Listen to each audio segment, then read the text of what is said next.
What am I looking for when I hire people? So first of all, I look for functional expertise, right? Engineer needs to know how to code, and a head of supply chain needs to understand that. But way beyond that, first of all, I look for what is the portfolio of skills required to be successful. Particularly as an entrepreneur, I think one of the key things is to realize, and I made some of these mistakes earlier in my career, was you don't know everything, and you can't do everything, and you're not good at everything. And so I think it's better to understand what are your strengths and amplify those versus taking what are your weaknesses and trying to make those modestly better. Now, there are some things you're going to have a minimum capability of, right? Communication is one of those, but if you're not the world's greatest strategist, don't try to go into a strategy role, right? Amplify your capabilities. So I look for someone who has healthy self-awareness about what are their strengths, and then I look for how does that person's overall skills fit into the portfolio of skills needed for that position.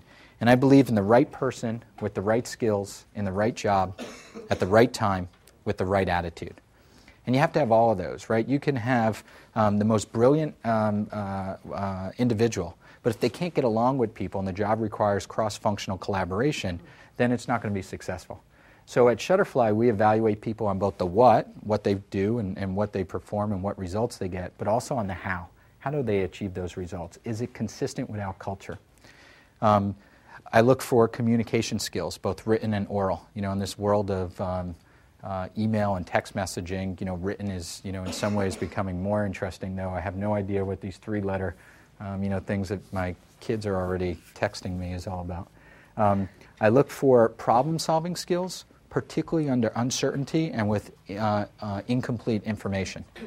In fast-paced environments where we grew 51% year over year last year, and we're competing against, little companies like Yahoo and Kodak and Hewlett-Packard and Walmart, we got to continue to execute really quickly. So you can't have paralysis through analysis. They got to be fact-based decisions, but you got to be able to make a decision under uncertainty. I look for someone who thinks out of the box and has thought capital and thought leadership.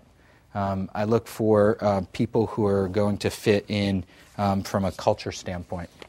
And I look for people who have intellectual curiosity. I don't care what functional role you're in, marketing, finance, operations, engineering. I want people who want to tackle really tough problems. They get excited about finding those. But also, I want them to do that in an applied and a pragmatic way.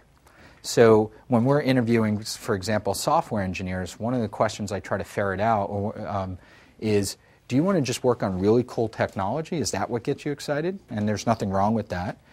Or do you get excited by the application of your work and the technology and a lot of people adopting it?